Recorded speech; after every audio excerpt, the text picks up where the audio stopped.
Love story में उबले आलू को भरावन तैयार करते हुए सामने वाली कंपनी के गेट को भी देखे जा रहा था। दोनों अभी तक आए नहीं। मैंने मन में उन दोनों का नाम भेलपुरी और सैंडविच रख लिया। आज ऑफिस आए भी हैं या नहीं? 10 तो बज रहे हैं। इतने में दोनों आते दिख ही गए। मेरे हाथ जल्दी जल्दी चलने लगे। अभी लड़की आते ही कहेगी, भैया ज़रा जल्दी से 1 कप चाय और 1 सैंडविच दे दो। वही हुआ भी। लड़की ने आते ही कहा, भैया ज़रा जल्दी से 1 कप चाय और 1 सैंडविच दे दो। मैंने मुस्कुराते हुए बस सिर हिला दिया। कैसे कहूँ कि मैं उनके लिए चाय का पानी चढ़ा चुका हूँ और सैंडविच बनाने की तैयारी भी कर चुका हूँ। मैंने 2 ब्रेड स्लाइस के बीच में आलू की भरावन रखी, पतले गोल प्याज के टुकड़े रखे, 1 टमाटर का गोल कटा हुआ रख कर उस पर चाट मसाला छिड़का, ब्रेड के दोनों तरफ खूब मक्खन लगा कर जलते स्टोव पर सैंडविचर में रख दिया। उलट पुलट कर सेकने के बाद 3 से 4 मिनट में ही सैंडविच अच्छी तरह से सीख गया। फिर मक्खन लगाया, एक पेपर प्लेट पर रखकर उस के 4 टुकड़े किए, 1 कप में चाय छानी और उन्हें दे दी। लड़की इस समय बस चाय पीती है, लड़का सैंडविच खाता है। दोनों 1 साल से मेरे ठेले पर आते हैं। सामने की कंपनी में ही साथ काम करते हैं। रोज दिखने वाले चेहरे इतने परिचित हो जाते हैं कि कोई रिश्ता ना होते हुए भी सब एक दूसरे को जानते चले जाते हैं। मुझे तो इन दोनों की इतनी आदत हो गई है कि चाहे ठेले पर कितनी भी भीड़ हो जाए, मुझे इनका इंतज़ार रहता है। इनके साथ के बाकी लोग आते जाते रहते हैं, कभी आते हैं कभी नहीं।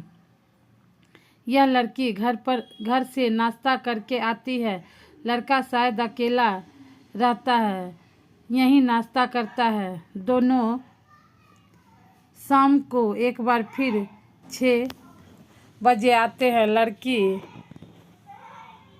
उस समय भेलपूरी खाती है। दोनों की बातों से मुझे इतना अंदाज लग चुका है कि लड़का दिल्ली से आया हुआ है और लड़की यहीं की है।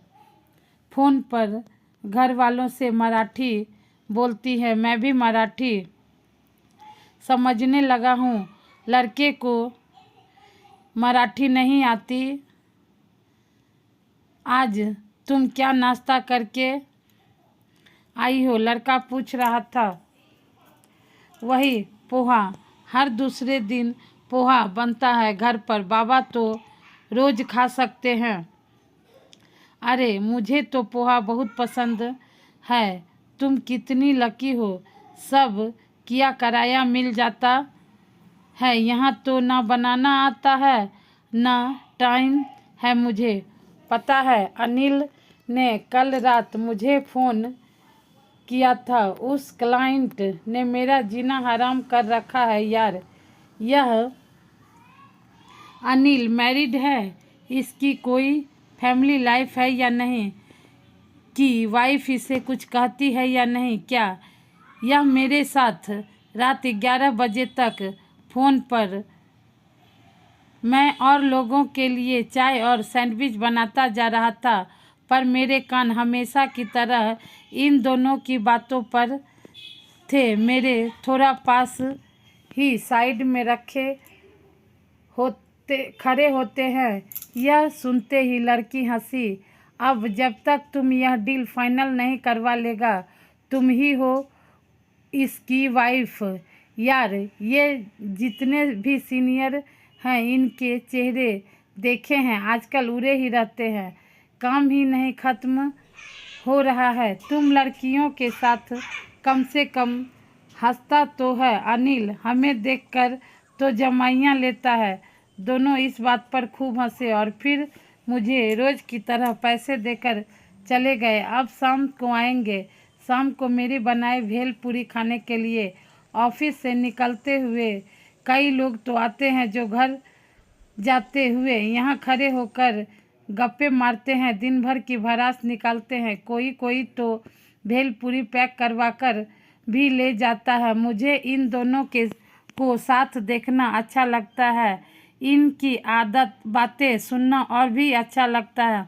ज़्यादा पढ़ा लिखा तो हूँ नहीं, वरना गांव से यहाँ आकर भी ठेला क्यों लगाता। 2 बजे तक ही यहाँ खड़ा होता हूँ, उसके बाद कोई आता नहीं।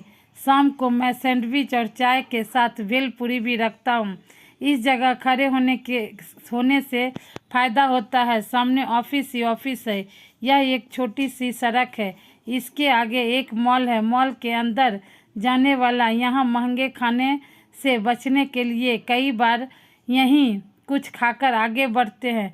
इस सड़क पर बस एक मैं ही हूँ जो, और थोड़ी दूर पर एक डोसे वाला, वह दीपक भी मेरे ही गांव का है। पूर्वी उत्तर प्रदेश के जौनपुर से 20 किलोमीटर दूर गांव है हमारा मरियाहू। यहाँ हमने एक कमरा किराए पर लिया है जहाँ हम 4 लोग रहते हैं। मैं 2 बार गांव जाता है। गांव में मेरी पत्नी रमा, जो मेरी अम्मा बाबू के साथ रहती है, उसके 5 महीने का पेट है। बच्चा होने के टाइम मैं जाऊंगा। हम ठीक ठाक गुजारे लायक कमा लेते हैं। यहाँ मुंबई में कई लोग ऐसे हैं जिनका पेट हमारे जैसे खानों से ही भरता है। कुछ तो सस्ता लगता है, कुछ टाइम पास के लिए खाते हैं। कुछ जवान बच्चों को घर का खाना नहीं पसंद। शाम को लड़का लड़कियां खूब आते हैं। जवान लड़के तो दरिया दिल्ली से लड़की से ऐसे पूछते हैं कि बोलो क्या खाओगे। अरे और खाओ ना, इतना कम क्यों, पहले ही इतनी शेप में हो। थोड़ी बहुत अंग्रेजी मैं भी समझने लगा हूँ। शादीशुदा आते हैं, आदमी हमेशा ही जल्दी में रहता है। आते ही कहता है जरा जल्दी देना। उन्हें साथ टाइम बिताने की कोई जल्दी नहीं होती है। उनके पास घर ही है, वही उसकी पत्नी इतने शौक से खा रही होती है। लगता है आज कुछ बनाने से इसकी जान छूटी। अचानक सुबह एक बाइक सामने आकर रुकी। मेरे हाथ रुक गए। मैं मुंह बाए उन्हें देखता रहा। लड़की नई दुल्हन जैसी दमक रही थी, हाथों में मेहंदी लगी थी। आज जींस पैंट नहीं, एक सुंदर सी साड़ी में थी। असरद का चेहरा चमक रहा था। दोनों ने पास आकर कहा, 2 चाय 2 सैंडविच देना भैया। भैया जी बहुत दिनों बाद आए हो। हाँ, हमने शादी कर ली, बधाई हो। दोनों ने हंसते हुए थैंक यू कहा। इतने में उनके एक साथी ने आकर पूछा, नेहा के घर वाले आराम से तैयार हो गए। नेहा हंसी, अभी नाराज हैं, टाइम लगेगा उनको तैयार होने में। अपना टाइम खराब नहीं कर सकते थे। इतना पढ़ लिख कर भी अगर धर्म जाति के चक्कर में पड़ कर एक दूसरे को खो दिया तो हमारे समझदार होने पर लानत है। शाबाश नेहा, मैंने मन ही मन कहा। और साथी आते गए, उन्हें बधाई देकर पार्टी मांगते रहे। हंसी मजाक चलता रहा। अरशद मुझे पैसे देने लगा तो मैंने कहा, नहीं भैया जी, आज नहीं, आज मेरी तरफ से कहकर वह